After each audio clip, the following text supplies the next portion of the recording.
Okay, so I'm Dave Lowe, and that was Holly Jazz Lowe, and you are listening to the Sing World podcast.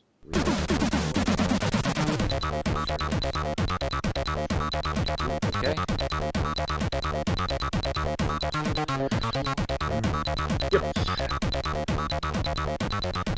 Sup, y'all? It's the Scene World podcast. I'm AJ. Joerg is over there. How's it going? Was that an alien language? Did I make up noises? What did you say? I just said, "Sup, y'all." Sup, y'all? Yeah, what's up, y'all? Oh, okay. Trying to hang with the young folk. Oh gosh. Embarrassing. The same guys that say SNES. In a minute, we're going to be talking to the Rob Hubbard, the Doctor the Rob Hubbard. Right. Yeah. So this is so Joerg, we need to make sure this is good because this is the one that everyone's going to be listening to. So it's like the one with Jens Schoenfeld and the one we did with the Commodore guys. Everybody was listening to it. Mm-hmm. Or Richard Löwenstein, Yes. Where the Amiga News was actually making a big article about it. So guess that will be our next big one here. And so make sure that our voices are extra sultry. Hey, baby. Oh. I'm pretty sure we can cope with the phone line to UK pretty well. Yes. Yes, we'll be talking to Rob on the phone, actually, because that was the easiest way to do it. So that's in a little bit. There's some news first. A lot of news happened in the last 2 days, actually. Yeah. Number one here, I've got actually received an email, so did Joerg, about the FPGA SID, which I think that we have talked about, 11 or 12 times in the past 2 months. Because it was set to release or to begin shipping early 2018, although there wasn't really any concrete numbers as to when that is. But they just sent out an email this morning saying that they're having a little bit of trouble with the manufacturer, and the manufacturer isn't very responsive, so there's no clear production schedule, but it's unlikely to be before the end of March.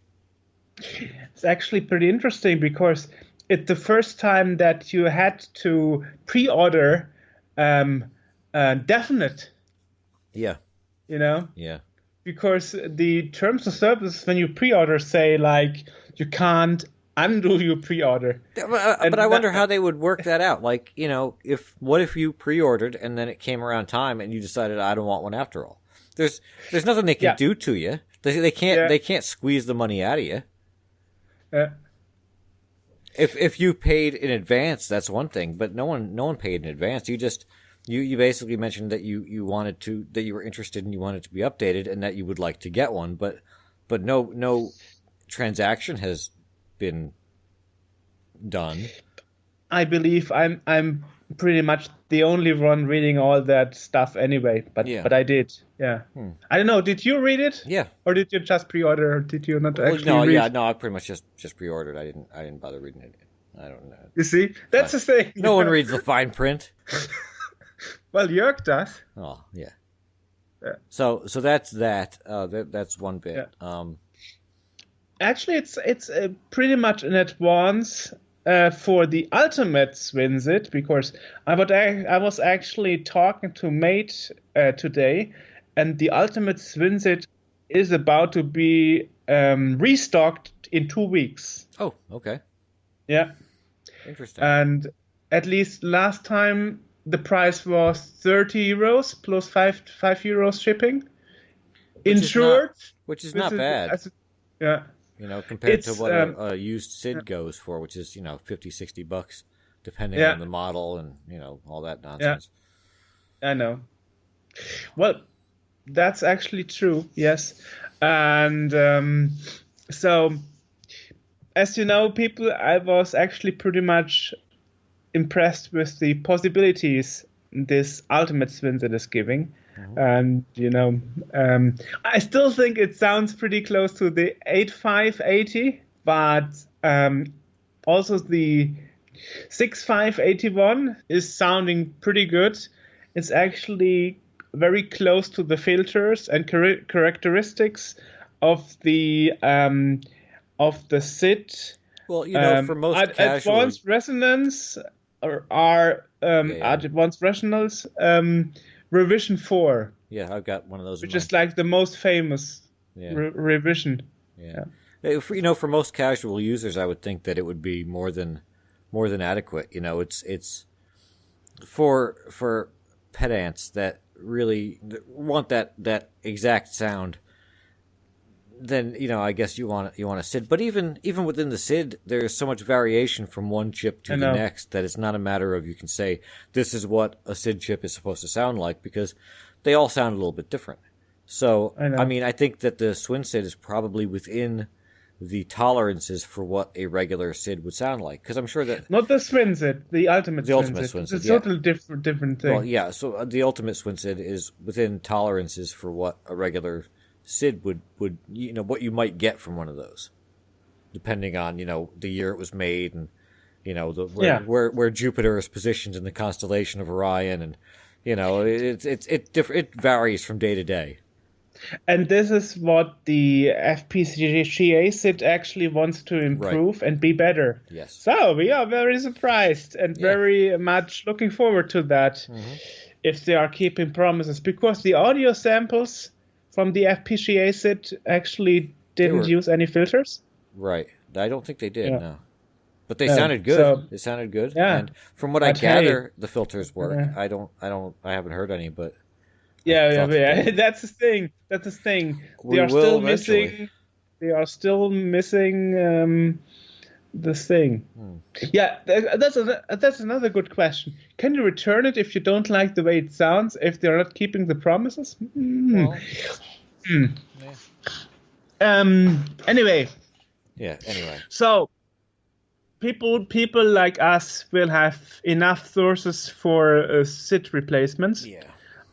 I actually have an Aldi C64 with an ultimate, a normal Swin SID, but a copycat Swin SID.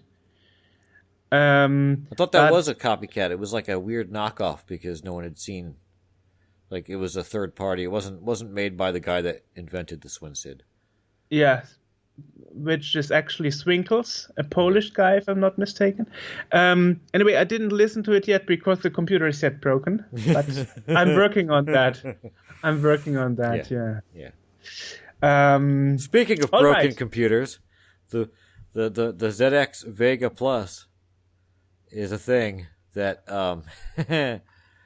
this has been ongoing nonsense from the Vega Plus campaign for the better part of a year now, I guess, or actually more than a year, in which people, getting into the whole thing, I don't even want to go into the whole background of it. We've Please do. Well, they were going to make a reproduction of the ZX Vega and didn't. And from what I gather, there's a guy, George Cropper. He's got a retro shop, bumfungaming.com. That's BUMFUN gaming.com. He's got a lot of YouTube videos where he goes into the details of the ZX Vega Plus and all its nonsense. And because the ZX Vega isn't really our scope, being more of a Commodore thing, I'm not going to go too deep into it. But essentially, people contributed to this Kickstarter, and the idea was to get this thing made, and the funds were apparently used for things that had nothing to do with the machine, nothing to do with development, and nothing has been made. It's vaporware. And it was actually Indiegogo. Not Kickstarter. Okay. Yeah. Well, whatever. Well, that makes it even worse, actually, because with Kickstarter, they would have had to give it back. Unless if they didn't get their funding, they couldn't have gotten the money. Indiegogo, it's like whatever you get, you get. If you decide for flexible funding, right, Right. So, one of the backers has filed a claim against Retro Computers Limited, who was doing the ZX Vega Plus. And the court ruled in his favor, saying that that RCL Retro Computers had formed a direct contract of sale with him, and that he had paid them for delivery of one of the first models that was made, and that wasn't delivered. So they ended up, the judgment was entered against RCL for £584.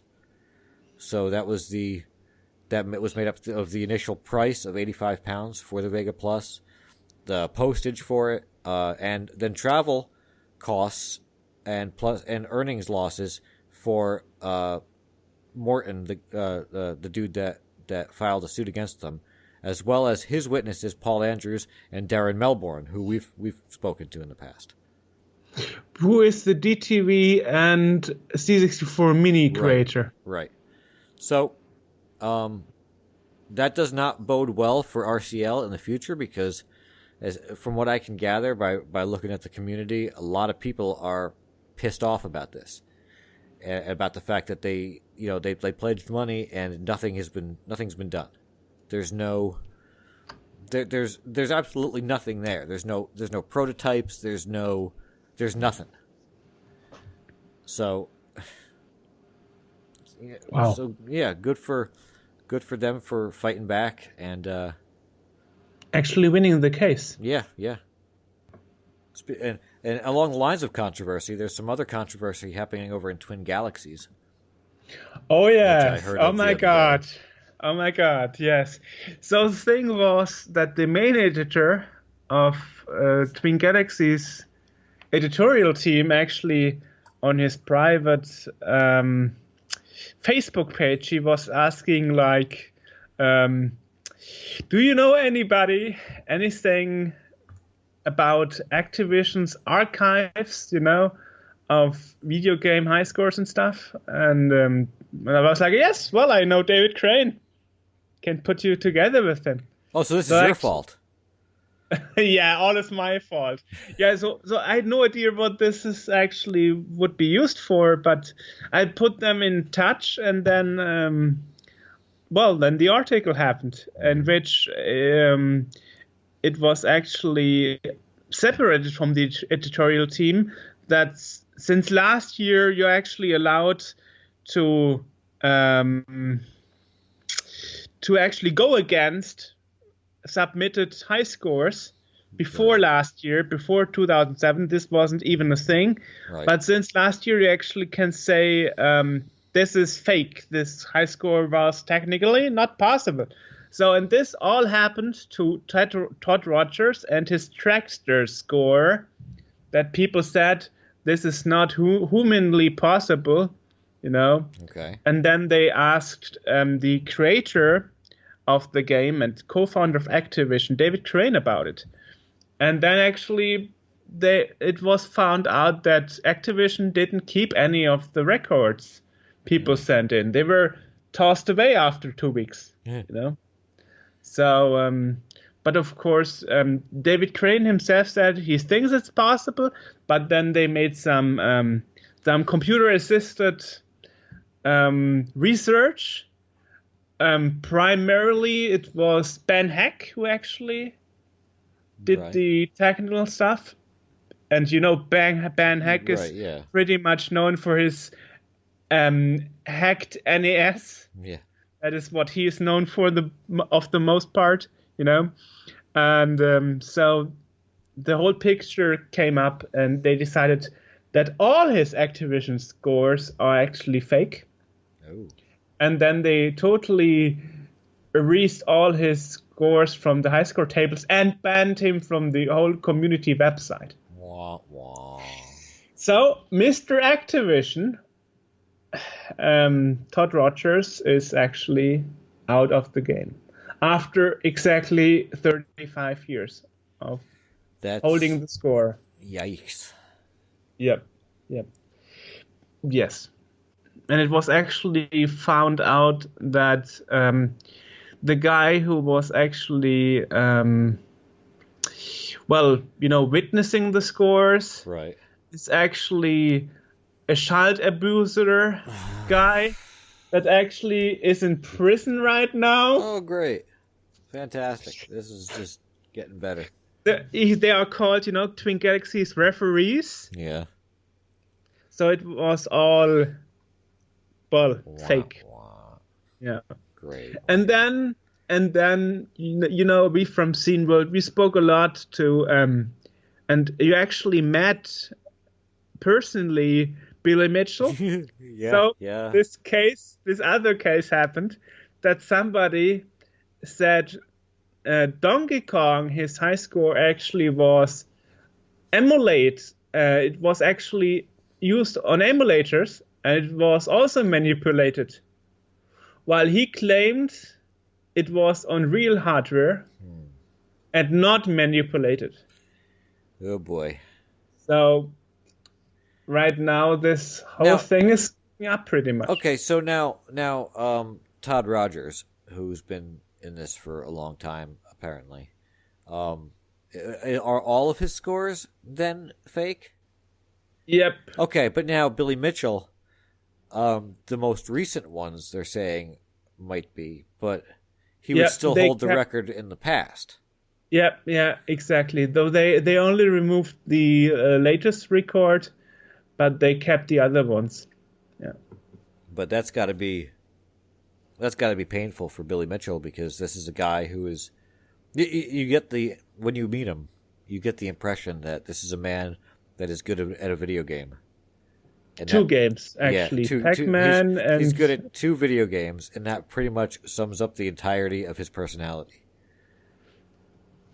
So, I mean, and you get older, and you're not as fast as you used to be when you're, playing games. It's a lot of it is twitch reflexes, and you can suffer as you get older because you're not as fast as you were when you were a kid. Depends. Hank Chien, for example, who is the actually currently holder of the Donkey Kong high score, right? He's also in the middle of his 40s, and Billy Mitchell is in his 40s. Yeah, right. He's older than yeah. Hank Chien. Right. 40s. That's still in your prime. I said, looking forward to 40. I was doing an interview with who was the inventor, the founder of Atari again? Oh, Nolan Bushnell? Nolan Bushnell, yeah. And he said that your reflexes end at the end of the 20s. So I'm already too old compared to other people. Oh, well, but again, it's see, someone that is, like a Billy Mitchell or Todd Rogers. Well, I mean, if all of Todd Rogers' scores were bogus, then we couldn't even, bring him into this anymore. But someone like Billy Mitchell was really, really, he had a very high level of play. So even now, his level of play is far beyond you or me. But maybe not enough to compete with the younger people that are coming at this and figuring out the patterns. And it's pattern recognition is all you're doing. And maybe he's not quite as fast as he used to be, but I'm sort of glad that they're not taking away all his records, because I feel like that would destroy him as a human. Of course, yeah, it means a lot to him. Yeah. But so it did to Todd Rogers and a lot of other Twin Galaxy players. Right. Now, how did they say that they cheated? Who? Either. Well, as I said, Billy Mitchell, he cheated using emulation. You didn't say that yet, but you said that before we recorded. Right. So, Billy Mitchell. So, that's actually funny because, when I was interviewing Billy Mitchell, he was always like, I have no idea about how the computers work. I have no idea how this tech stuff work, Right. I just play and let do the tech stuff, the other guys. But it appears that nobody actually knew that he was using emulation to manipulate the record and stuff. So it seems he knows a lot more than he originally claims. How would you use emulation to? Yeah, well, first I get it's all in the Donkey Kong forum. Oh, okay. There are GIFs, animations, and stuff. So we can link to that, and then people can read it. I didn't read it thoroughly. Yeah, I feel like with Billy Mitchell, too much beyond me. I feel like with Billy Mitchell, a lot of his, I don't understand technology. I just push the buttons and whatnot. Is half a good 80 to 85% of his personality is a character, almost, with the ridiculous tie and the glorious mullet and all that. It's kind of it's a character that he plays, and I think. So you think he is smarter? He's smarter than he actually admits himself. Oh yeah. Some things maybe he needed some help using Skype to talk to you. And maybe some things like that, he's not too adept at. But as far as, figuring out how to get ahead in the game, whether that's, being better at it or whether that's by recognizing the pattern in the game or by using some way to manipulate the game to be better at it. Yeah, he could probably figure it out. He could probably figure out how to use Skype too if he applied himself, but he, that's not within the scope of what he's known for. Okay. He's not Billy Mitchell, the Skype guy. He's Billy Mitchell, perfect Pac-Man and Donkey Kong player. Right, exactly. So who's next? Who are you going to throw under the bus next? I don't know. I don't know. Who's never going to talk to us again next? Well, it's not my fault. I just put them in touch with David Crane. That's all I did. Yeah. No. Yeah. I have nothing against Billy Mitchell. I don't think you have anything against Billy Mitchell. No, I don't have anything against Billy Mitchell. He was a perfect gentleman when I met him. Little ridiculous, but perfect. Nice guy. Do you really want to keep that in? What? A bit ridiculous?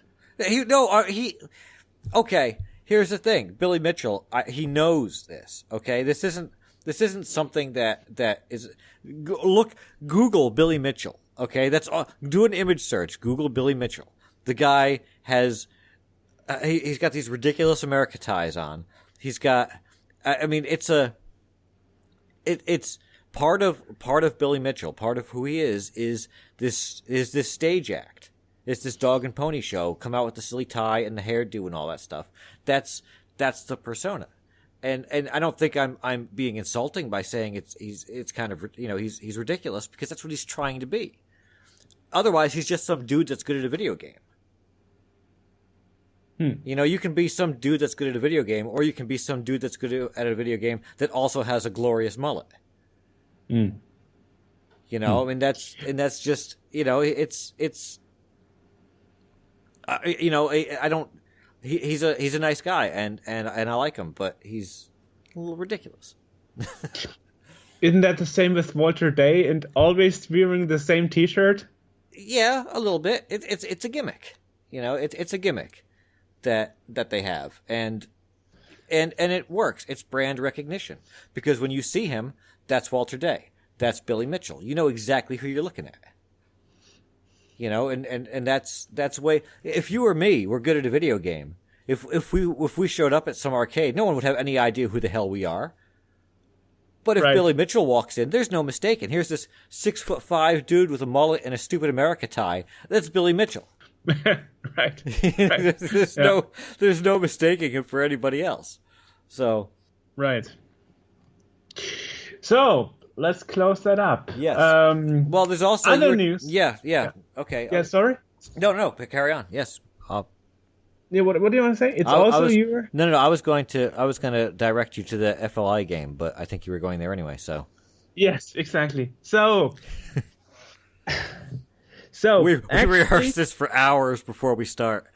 Right. Actually, it's funny that the news all happened within the last 2 days, so it was pretty easy on us. Yeah, that was perfect. Thank you. thank you for the retro scene and Yeah. arcade scene for making all the news on the weekend, on a Friday. Perfect. Yeah. Yeah, right. So there's actually some experimental C64 game preview on YouTube called Happy Go Plucky, and this guy actually called Cruiser actually invented a new fly technique to make a whole game in the fly Dang. high res matter. Is it? It's okay. It's not in high res. Well, is it? It's fly. It Yeah, all is fly. FLI, The whole thing flexible is fly. FLI, flexible line interface. That's where you get you can use all colors everywhere, or there's Exactly. some restrictions on it. But I'm looking at it. Is this? I have difficulty in determining. No, I guess this is actually high res. It's not. It is. It's not that It doesn't have the Yeah. fat pixels. Yeah, and he writes that he's using FLI overlays as a background, and that means a multicolor bitmap with a forced bad line every second line to get more colors, plus a layer of sprites to get a better resolution. God, that's gotta suck to code. Well, it's something that's never been done before. I hate coding FLI because you can't do anything with it. Well, I can't do anything with it. Obviously, some people can do something with it, but I'm useless with this. But This will be the first game in this new technique. Yeah. now, will it be available for NTSC? Well, he's not promising anything, I'm even sure. even if this game will be finished. I'm sure it won't be on NTSC because there's no because it's one thing to NTSC fix something regularly, and we've seen from Sam's journey that in some instances it's easier just to throw in an REU and offload some calculations rather than make a whole NTSC fix. Even though we haven't actually done that podcast yet, but We actually totally should talk to we do. We Chester should. about We that. absolutely should talk to the guy that made Sam's journey. That would be a great idea for a podcast.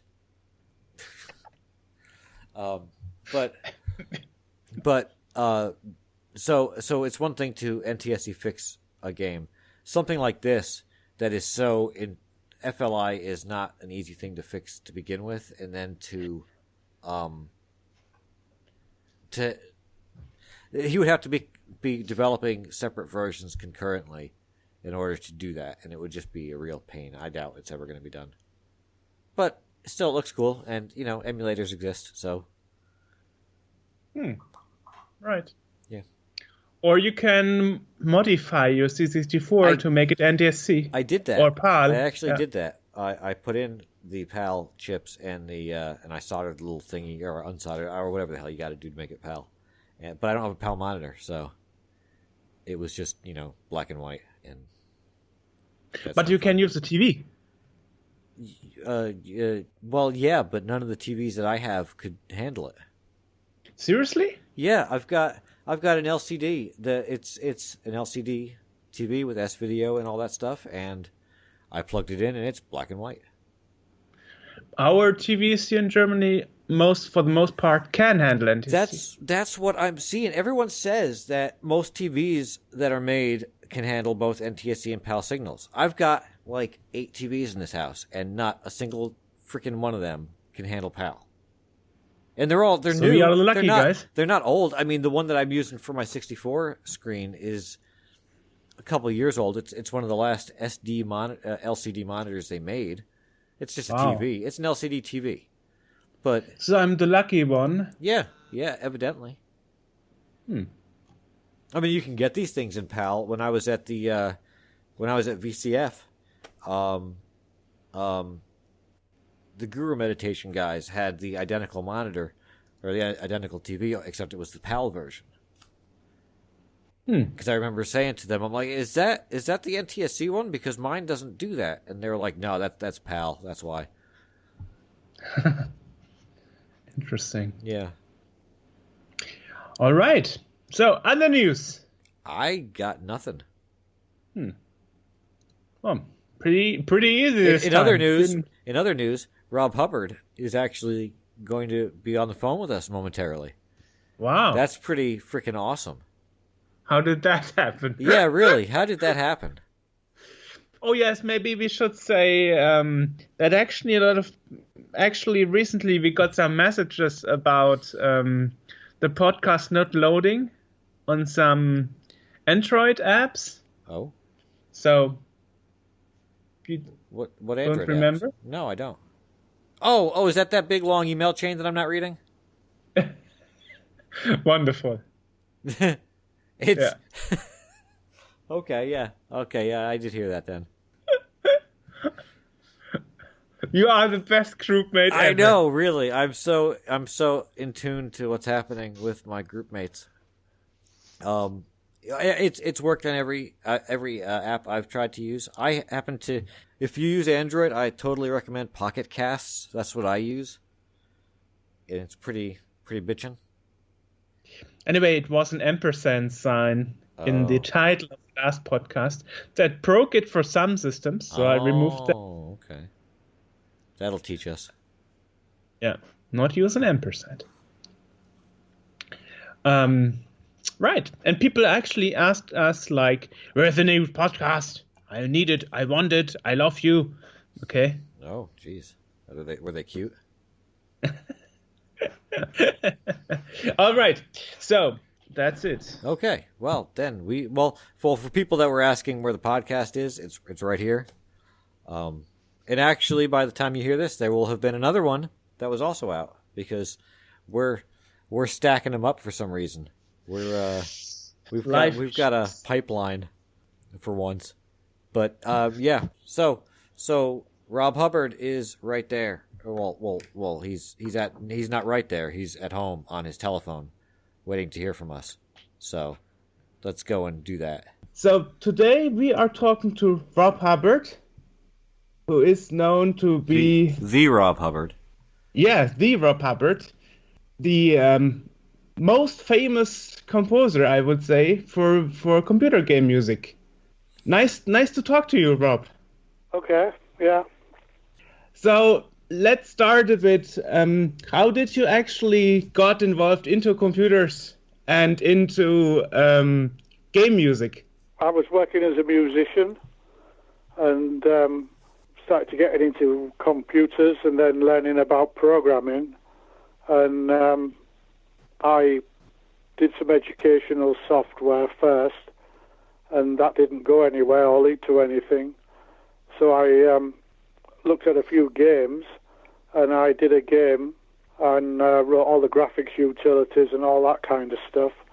And people thought the game wasn't very good, and just before the game was finished, the company went bankrupt, so it never shipped. But people liked the music, so then I thought, well, maybe I should just try and do music. And so I sent a lot of demos and called up all the games companies, and then after about 4, 5 or 6 months, somebody gave me a job. And then after I had a couple of games published, then a lot of work came in to do the music, and that's when it took off. And this is back in the time when you couldn't just make music. You had to write the drivers and the software to run it and everything else, and the editors to make it and everything. You had to be a 6502 machine code guy, and you had to know about hexadecimal and logical ands and ors and all that kind of stuff. So what was actually the first platform you worked on? I mean, you are most known for the C64 music, but you also did a lot of other stuff. For example, you also did PC speaker music. That is what most people don't know about. Yeah. All the early stuff I did was actually on the C64. It wasn't until later on that I did Amstrad and Spectrum 128, and then later on Amiga ST stuff. And it wasn't until I went to Electronic Arts that I started, they did a lot of PC games, and that's when we had to support AdLib and MT32, Covox, and a little square wave PC speaker. And then they later did NES, Super Nintendo, and Sega Genesis stuff. There was quite a few platforms there. As you said, you originated into the C64. It must have been quite hard to go back to the beeper speaker of the PC. I mean, you Oh, did some impressive stuff there. For example, Indianapolis 500 sounds pretty good on a PC speaker. Well, the one you should check out is the Ski or Die. You should check that out on the PC speaker. I had this ridiculous guitar solo in Ski or Die, and I converted it all. It was actually done on a MIDI guitar, and I had to edit 6 channels of MIDI data down into one channel, and I got it to work on a PC speaker. It sounds insane, but you should check it out. But, you know, it was a bit of a come down after, you know, doing C64 and Amiga stuff to suddenly have to try to do PC stuff, especially later on when you had to support so many different PC formats. So you had to get a system of trying to get the music to work on PC speaker, Tandy, which was another PC offshoot, and the Covox little add-on, and the Roland MT32 and ad-lib boards. So it was like doing, you know, 4 or 5 games on one platform. Did you have to make different versions for each one? Yeah. And then when you finished all that, you then have the worst task of all is trying to do sound effects for the game. There might be like, you know, 30 sound effects you've got to try and do on all those different platforms on the PC. It was pretty awful, really. Requires a lot of patience and tenacity to basically get stuck in and do it. So how was it for you to make the music for all those different platforms? Did you have to relearn how to make a driver all from the scratch again, or at some point you were like, oh, it's no problem, I can do a new platform anytime? When I first started doing PC stuff, it was pre-MIDI. And so that was still the old kind of byte stream type of format, which was just, you know, more or less assembly language hexadecimal. But then when the Roland MT32 came out, I developed a system which was MIDI-based so that I could have a multi-channel MIDI file which would work basically on the different platforms. So, for instance, I would have like channel 15 would be dedicated just for PC speaker, and then, you know, like channels 12, 13 and 14 would be dedicated for just the Tandy version, and then the rest would be dedicated for the ad-lib and the MT32. So it made it a little bit easier in that respect, because then I would just create one, you know, larger kind of MIDI file which would then work on the different platforms. But it still didn't help with all the sound effects that you had to do. You had to basically hard code all those separately for all the different platforms. I see. So you did your music in mind that you would have to rearrange it for different platforms. So you did dedicated channels. That's interesting. Yeah. It's also interesting to know that, for example, when you did the music for Commando, it's pretty interesting because when you did that in '85 for the Commodore 64, there wasn't so much advanced music out there in video games. You were one of the first that actually did something really catchy and something advanced for its time. Yeah, so, I know. It's quite strange looking back on all that. You know, I've just been looking at Commando, strangely enough, because I have to do this talk in Nottingham on the 19th or 20th of January. And one of the things I'm going to talk about is Commando. So I've actually been looking at it, and I don't have any source code for it, because all the source code that I had, a bit of a long story, but it was all put in the trash. It was all put in the skip at Electronic Arts back in the 90s. So I had to get the original, I had to find a SID file, a Commando, and reverse engineer it to put it into source code, so I could then get some source code that I could show people. So, yeah, Commando was one of those early kind of pioneering electro-funk type things that emerged. It actually goes, the story, I don't know if that is true, but I read it in the High Voltage Hit collection, that you actually composed that at one night, and then you played it on all computers in the office. Yeah. I know I was a bit crazy back then. I was sometimes I could get energy where I don't know where it came from, but they called me up and I went down there and I didn't start work on it till about 10 o'clock at night, and I worked through the night right through until 6 o'clock in the morning, and then people started to come in the office about 8 o'clock, and I loaded the thing up on every Commodore 64 that was in their office for some reason. I don't know, I was probably just tired and a bit crazy in those days, Yeah, so I think that's true. That's a true story. So back in the day, you had so much stuff to do, you sometimes didn't know how to fit that all in the available time you had. Yeah.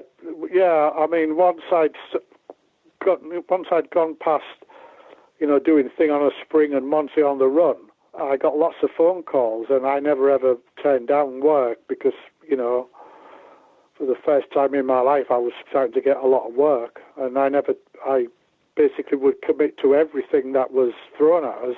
So I used to work crazy hours during the day and night to get all that stuff done. Look at all the work I did, like 85, 86, 87, before I went to EA, which was beginning of 1988. There's an awful lot of stuff there.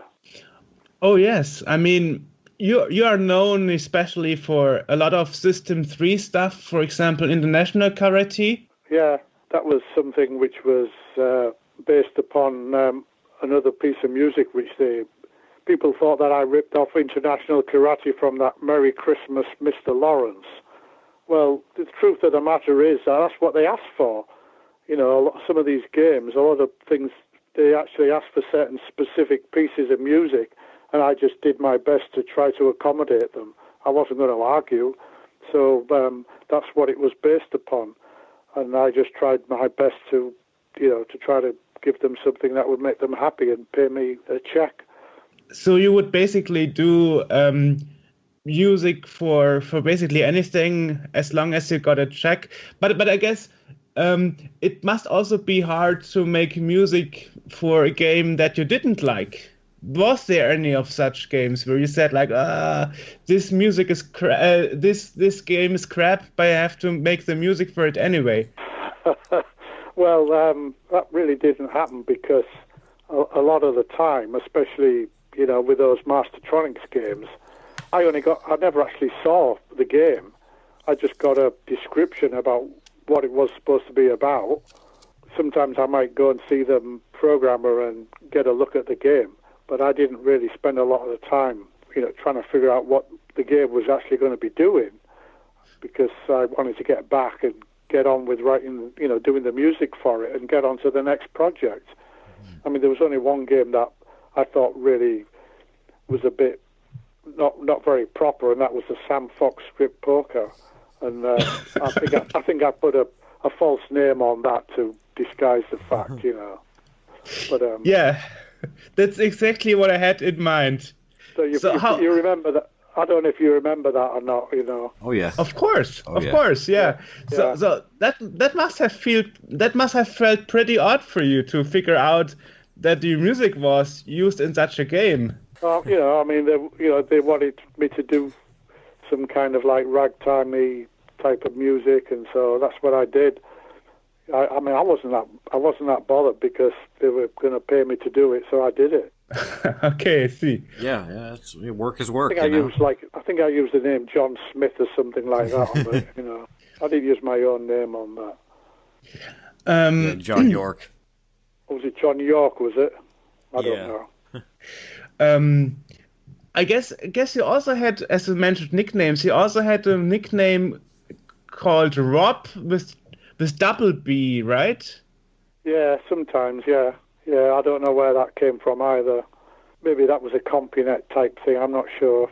And you also kept it throughout the years. Okay, interesting. Yeah. But there were people asking like, is he spelled with one B or double B? You know. So anyway, No, One's scene it's handle. one B. It's only one B. so it's as SHA said, it's more like a scene handle with double B, right? Yeah, exactly. Yeah. So with all those many games you did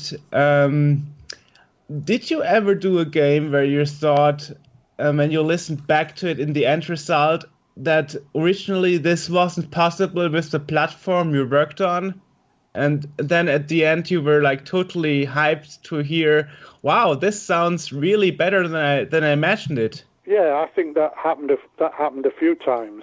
A few of those early games that happened like that. Thing on a Spring and Monty on the Run.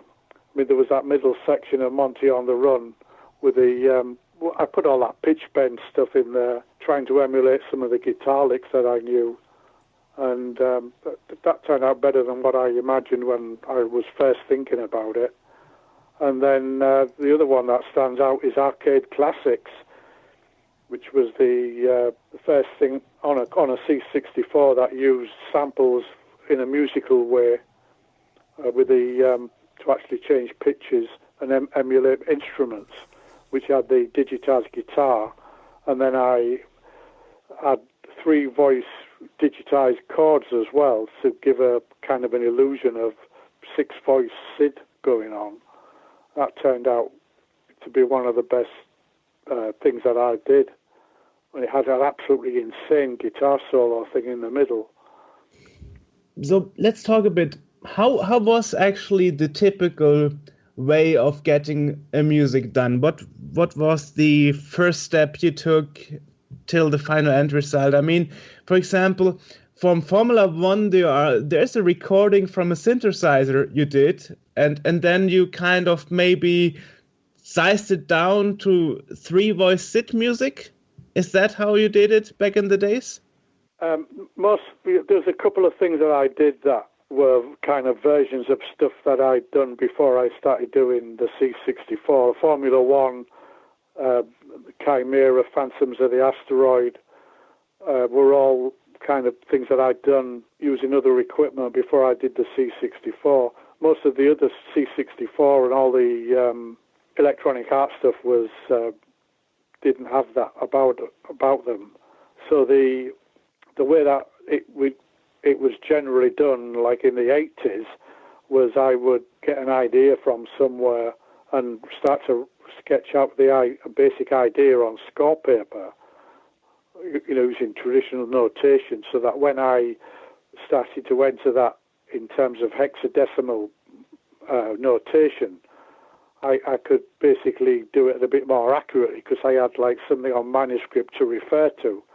And then it was a question of primarily on a SID chip, it was really thinking about bass first and melody. Actually the other way around, melody and bass line. Try to get something reasonably strong between those two elements, and then think about developing what I was going to be doing with the other voice. Later on the Sega Genesis, it was much more of a case of being more specific, writing stuff out on score paper and then coding it up with a bit more freedom that was available on a C64.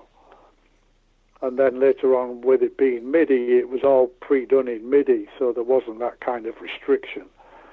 So I would tend to use a bit less. I would still write some stuff on score paper, but I would do a little bit less when it's MIDI, because you tend to have the ideas coming to you. You haven't got time to write them down. You want to get them in the sequencer and start editing and developing the ideas that way.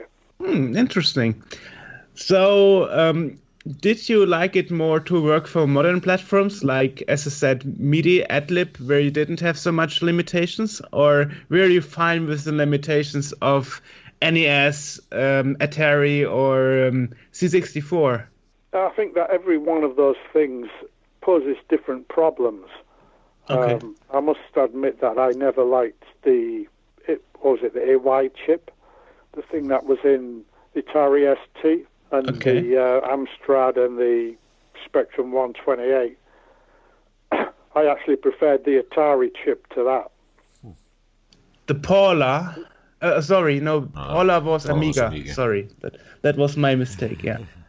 Yeah, no, the Amiga was fine. That was an interesting machine, very interesting machine.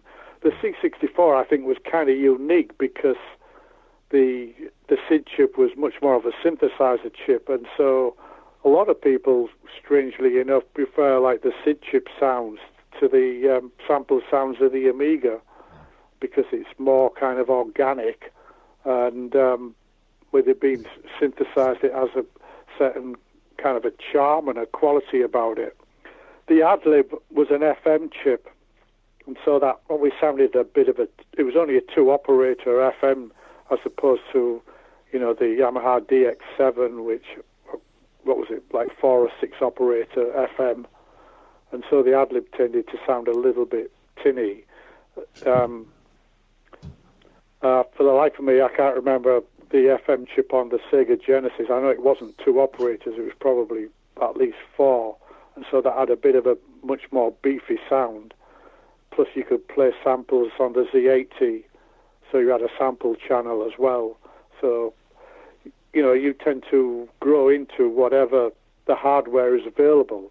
And then the M32 was like quite a revolutionary MIDI box at the time when it came out, and so that was quite a huge step forward, and that was the precursor to what was known as the sound canvas and the general MIDI that later became well known. But there are some systems, for example, the Mega Drive, or in USA called Genesis, where actually most composers didn't use both sound chips because it had a Yamaha and it had a Texas Instruments sound chips, and most composers only used one of both. I can't. To be honest, I can't remember. I remember the FM chip. I remember playing, getting samples to work. So I often used like drum samples in conjunction with the FM chip. But I don't remember using the Texas Instruments chip at all. I don't know if anybody else did, Yeah, very few people did. Most people just ignored the Texas Instruments chip. That's true. Yeah, there are just 1 or 2 games that use it. For example, Batman is one example where it uses both sound chips. But you are right. Most people just use the Yamaha one, and they just totally ignored the Texas Instruments one. When you worked on the Adlib stuff, I'm interested. Did you listen to any other composers, what they did? For example, on the PC, Bobby Prince was pretty big. It Software, for example. No, I just did my own thing, and I was pretty conscious of when I worked for EA. I was pretty conscious about deliberately not listening to a lot of music, apart from classical music and jazz. I mean, I didn't listen to any. I made quite a conscious effort not to listen to certain pop music and video game music, because the last thing I wanted was for any of that stuff subconsciously to sink in, and then I accidentally rip something off and cause a lawsuit. Ah, okay. So I deliberately did not listen to a lot of what everybody else was doing.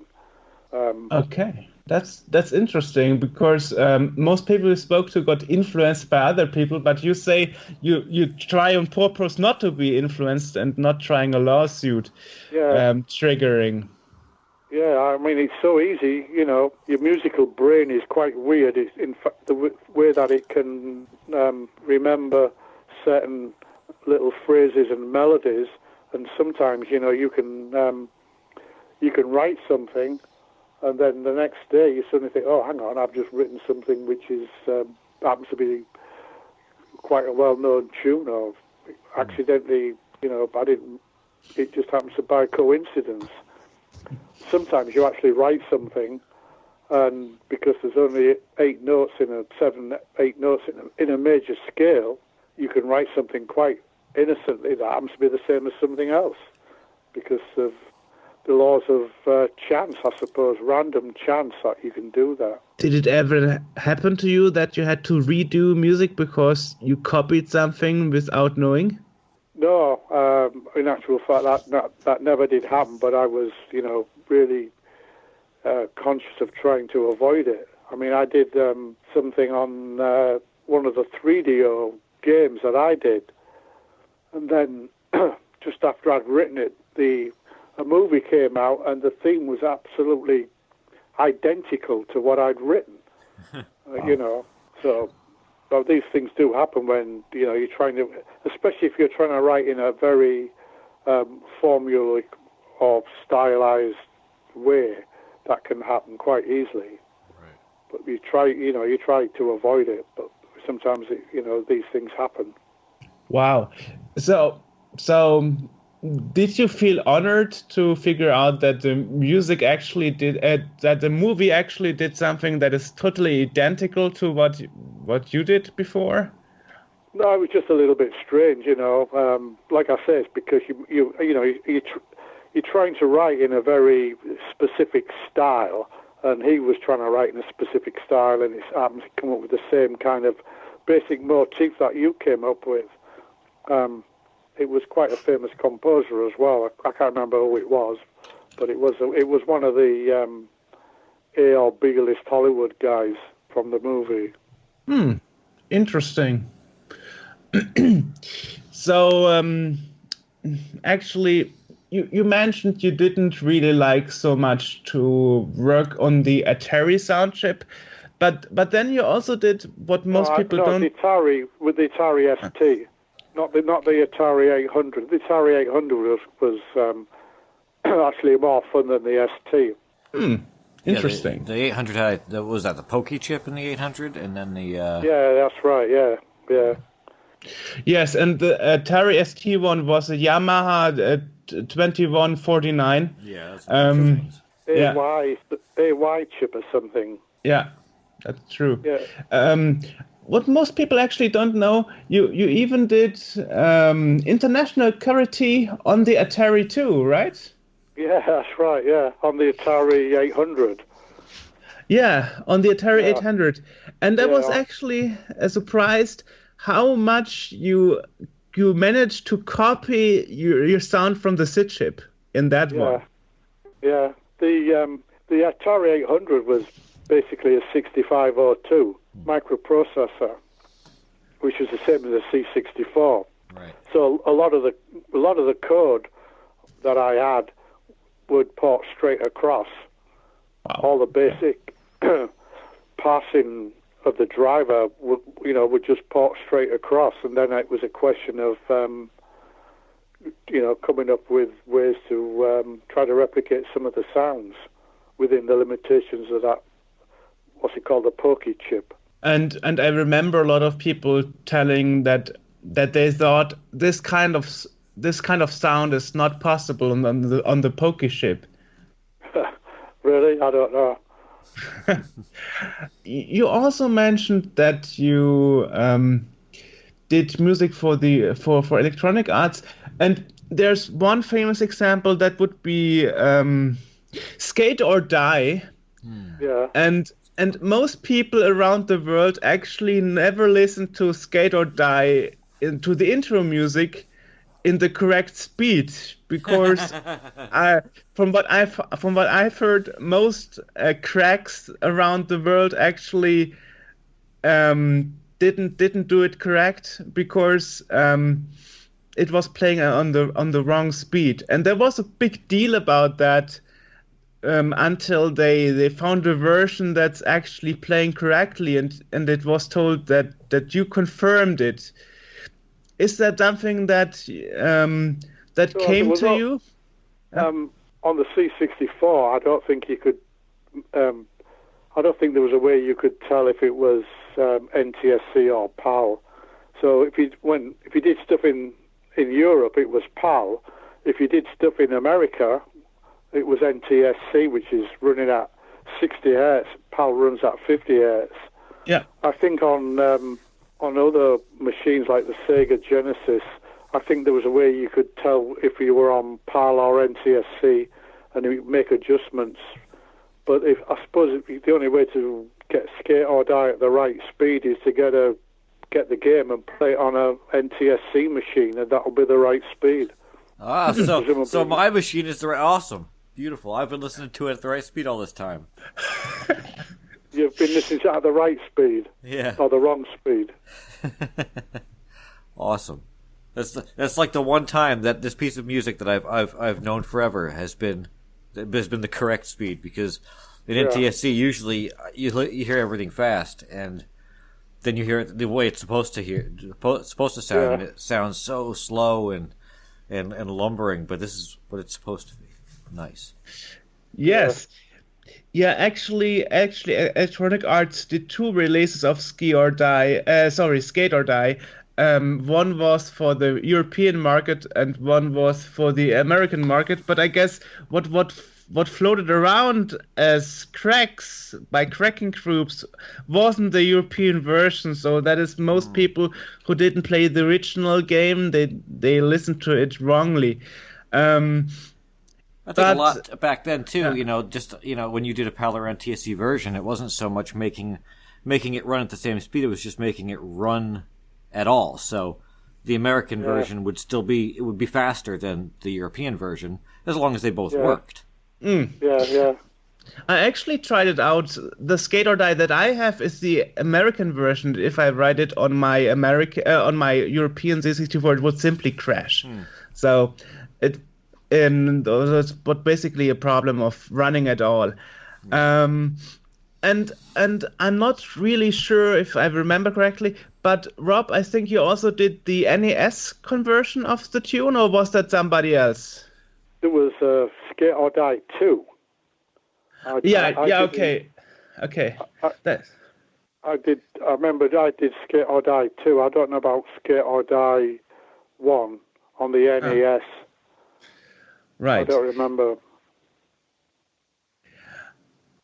Skate or Die 2 was actually known because you did something that people didn't think was possible on the NES hardware. You did the samples sounding so clearer than anybody else on the NES before.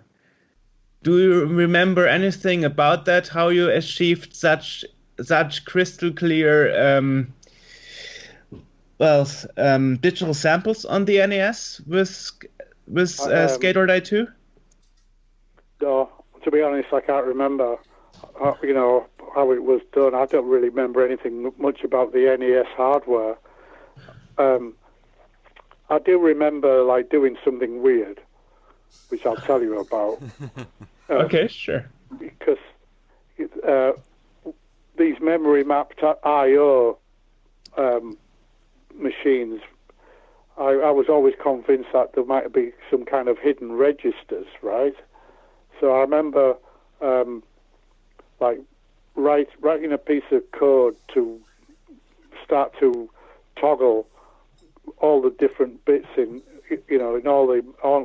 all of the memory mapped I/O range to see if there was anything that was hidden, that was not documented. I remember doing that, and so I might have done that on the NES to see if there was a piece of hardware that they weren't telling anybody about.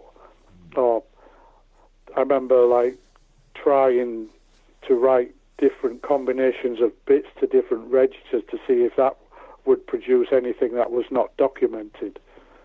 Because on the C64 you could use a pulse waving combination with a triangle wave to get a different sound, which wasn't documented.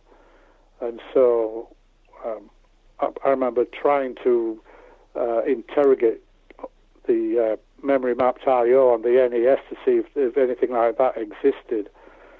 And it might have been something that I found that did that. Or it might have been just playing around with an interrupt on the volume register or something. I can't remember exactly what it was. I remember I could do like 17, 18 or 32 byte samples of very short waveforms on the NES, which I think I used on that Immortal game on the NES. Wow. Okay, great. So Project Hubbard is the thing that's happening right now.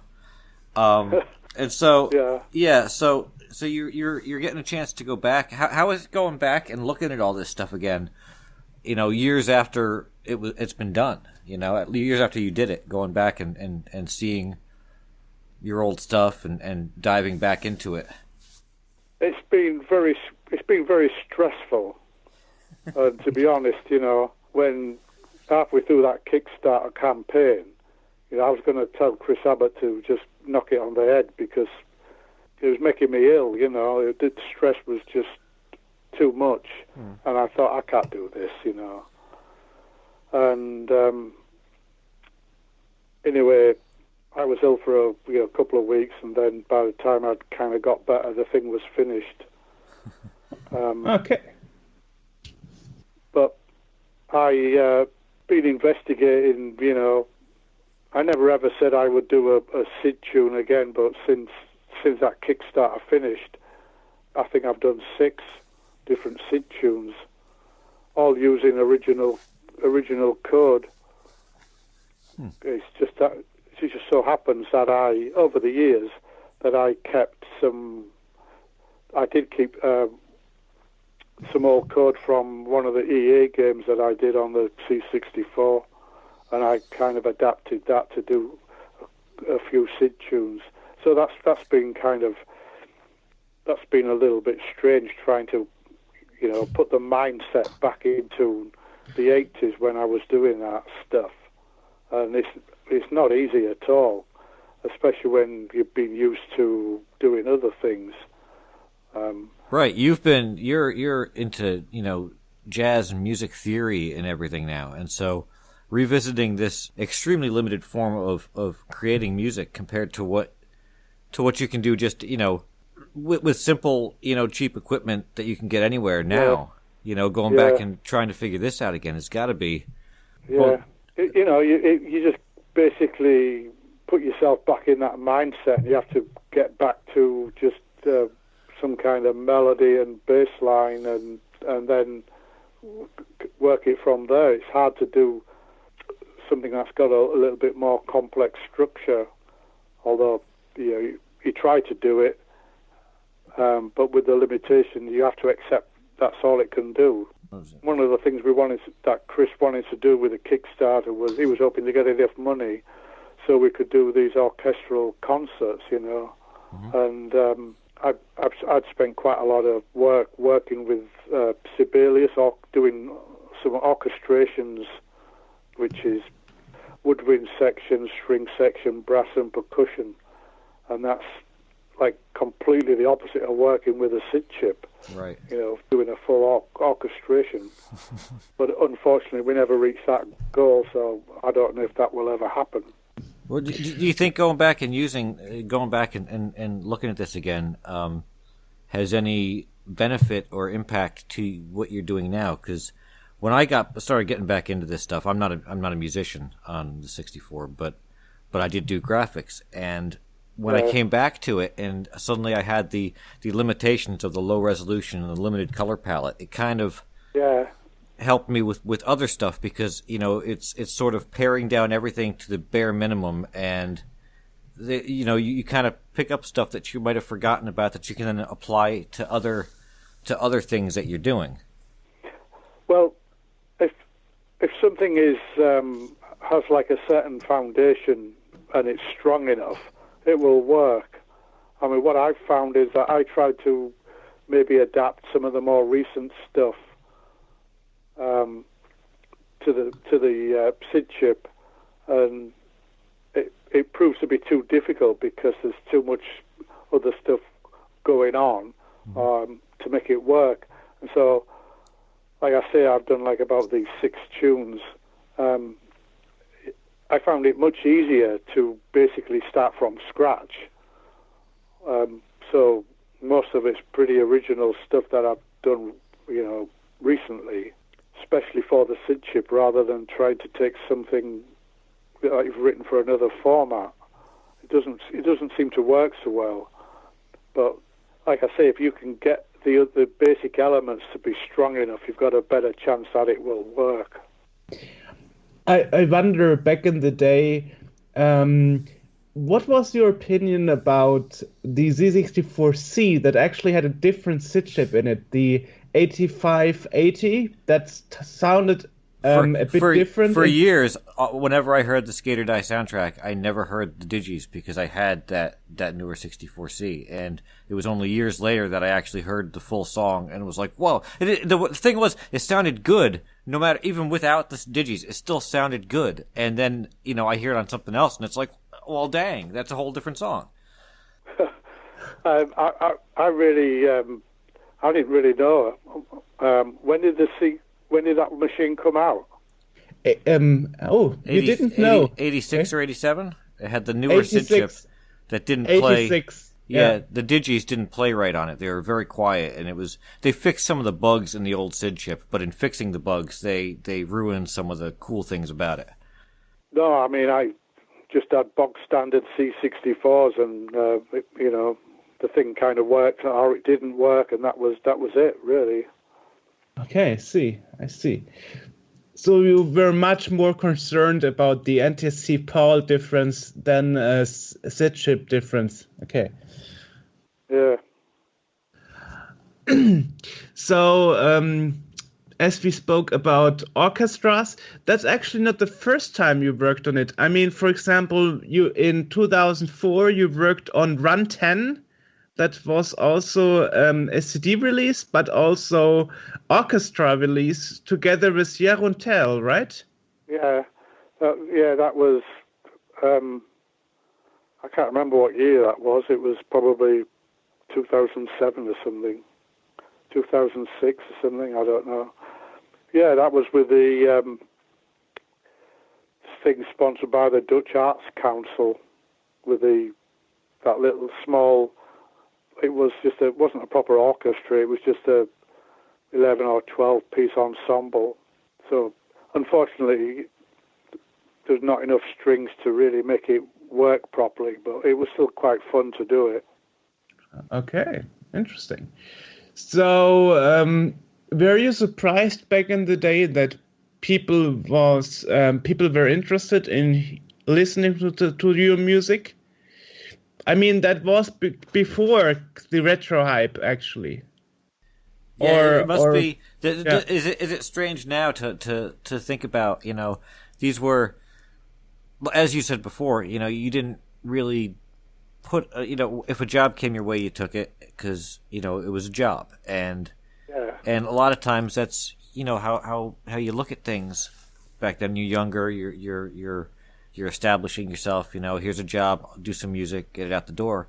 And now you've become like this institution in at least the C64 scene. And is that kind of strange at all to you? Does it like feel weird to have these people revering you like that? Yeah, I've got to say that, when I say that I got these jobs, right?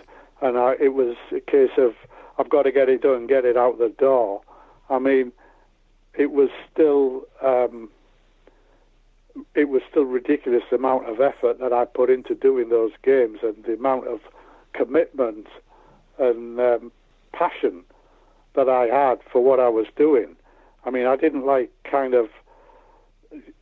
it was never a case that I just threw a couple of crummy ideas together and got it in the machine and got it out the door. It was, I was pretty much 120% committed to what I was doing with each project, because I was very, very conscious that, I wanted to try to keep on top of everything and to keep the work coming in. So I definitely went the extra mile on loads of those games, more than what everybody else was doing. I mean, doing some of these things that were like 8, 9, 10, 12 minutes long was insane. But that's the amount of effort that I put into those games because I wanted to basically try to keep on top of it. Right. What was the other question? By all these games you mentioned about like the retro people and all that. Right, you know? right, yeah. It's really weird because in the 80s, right, the whole thing started off with, you know, little simple games and then went into this crazy demo scene, which led to, you know, all the way over the top, really intense music tracks like the Thalamus stuff and, you know, Knuckle Busters and all that, which was all fueled by the demo scene people and all that kind of all that weird stuff that was going on. And then when I went to the States, it suddenly got switched off completely. And people said, well, what do you do? I said, oh, I work in games. So all I got was, oh, you're that dreadful guy who does those nauseating beeps and boops on those bloody awful games. And so then I said, oh, no, I'm just a guy who writes the code. And so, like, through most of the 90s, I kind of buried my head in the sand about all that stuff in the 80s because people just thought it was a load of horrible beeps and boops. And then it wasn't until, you know, I kind of came back to Europe and people started to get into the retro scene that they give it some kind of validation. And so I'm quite kind of proud of it all now, you know, because I think having checked some of it out recently, some of the stuff I hadn't heard for 30 years, you know, there's a lot of pretty reasonable stuff in there. And, you know, I look back now and I feel kind of pretty proud of a lot of it. Right, and I also feel like the 64 could almost be seen, or is now being seen more as sort of an instrument in its own right. You know, that people aren't they use it for the synthesizing, you know, abilities that it has. You know, the mainstream musicians are starting to use noises from that or taking samples from it and putting that in their actual songs and stuff. And so it can be seen less as, you know, the annoying bleeps and bloops in video games and more as like a synthesizer, essentially, that was used as a tool. You know, the bleeps and bloops comment mainly came from the fact that I don't think they were talking about C64. I think most of them were talking about the NES, the Nintendo boxes. Right. C64 was more of a I had that kind of You actually got your validation recently in getting a doctoral degree, right? For your music achievements? Let's talk a bit about that. We should be calling him Dr. Rob Hubbard, actually. Yeah, I think that was quite a surprise, really. But, you know, it acts, you know, to me, I'd rather have that than get a knighthood from the Queen, you know. It means more to me than getting an honour from the Queen, because it means that your peers have basically kind of recognised the body of work that you've done and gives it some kind of validation. And is basically saying, you know, they're turning around to you and saying you should be proud of what you've achieved, you know. And now that you've got that, now we can start working on the knighthood from the Queen. Say that again? So now that you've got that, we can start working on the knighthood from the Queen. That's next. Oh, yeah. No, I don't think that's ever going to happen. You know, the knighthoods go to, like, all these crony politicians and, you know, celebrities. They don't go to the people who deserve it, the ordinary people. You also did live events about the retro music. For example, 2003 in Brighton for the Back in Time series. How was that for you to play on stage in front of like 500 retro fans? It was actually difficult because for various reasons, I didn't have much time to prepare for that. And secondly, I when I got up to do that, I drank quite a few beers. And thirdly, there was an awful slap-back echo on the sound, if you know what I mean by a slap-back echo. You know, where you hit a note and then a split second later you get a bounce back coming back at you. So it was quite difficult to play because of under the circumstances. Plus, I was pretty nervous as well, so that didn't help. Okay. So, despite you are a man with a lot of experience, you still got nervous about playing live on stage. Well, I did for that, yeah. I mean, you know, there's other things that I do where I don't get nervous at all, you know. Other kind of gigs that I do, but I was actually pretty nervous for that, and you know, the slapback echo was a real problem trying to play when it, you know, with the acoustic of that thing coming back at us all the time was quite difficult. I wonder as you talk about difficulty, which was the most difficult game tune you did? Which was the most difficult? Yes. C64 or any platform if you like. Well, the most involved thing that I did was probably the Sherlock Holmes game on the PC because it had an absolute ton of music in it, and it was all, you know, highly arranged and orchestrated stuff. Especially the 3DO version, that was probably the most involved. The most involved on the C64 was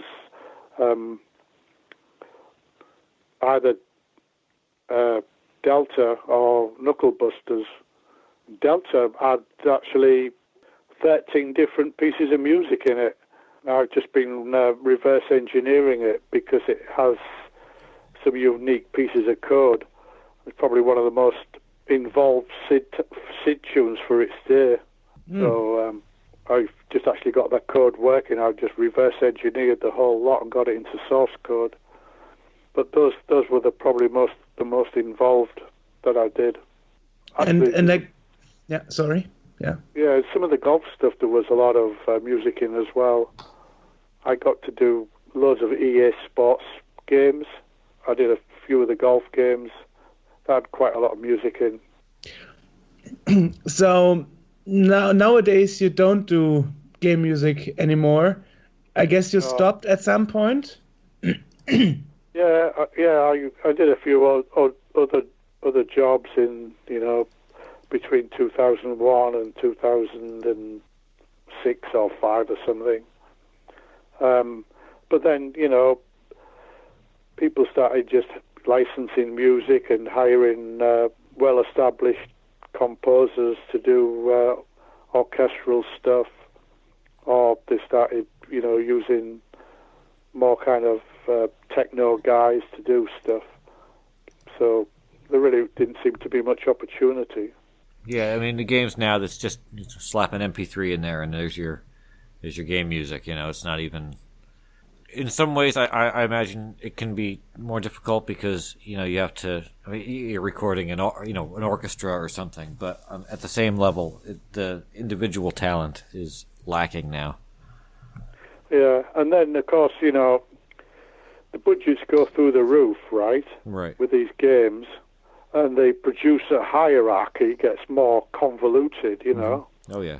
So you've got like an assistant producer, associate producer, senior associate producer, you know, lower level producer, vice president in charge of production, you know. Right. And so you got all these levels of who's actually calling the shots, you know. Mm-hmm. And to me, you know, it gets difficult trying to figure out, you know, who you're trying to please and who has the final say, you know.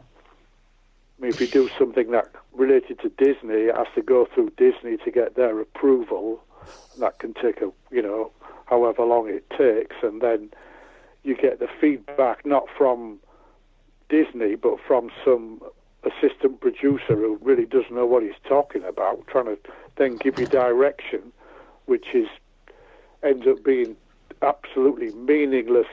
Right. He doesn't know how to express in meaningful words what the feedback is.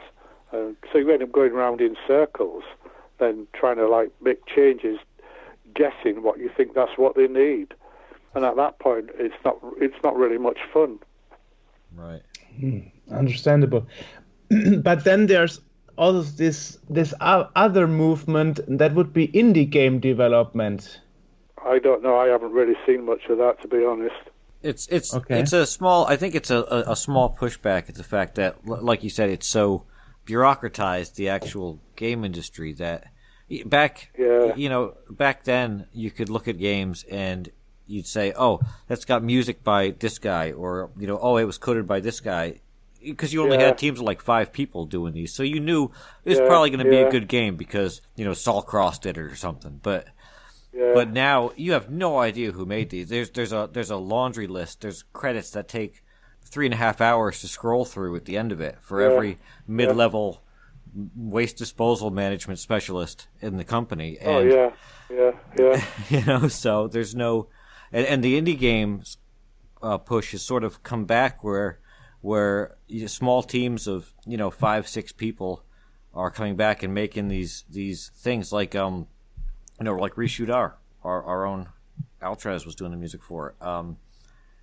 Small groups of people doing these little games that kind of try to capture the feeling of the older ones, but on new platforms and for a new audience. No, I mean, I think there's been quite a lot on mobile phones, but I haven't really been involved with that.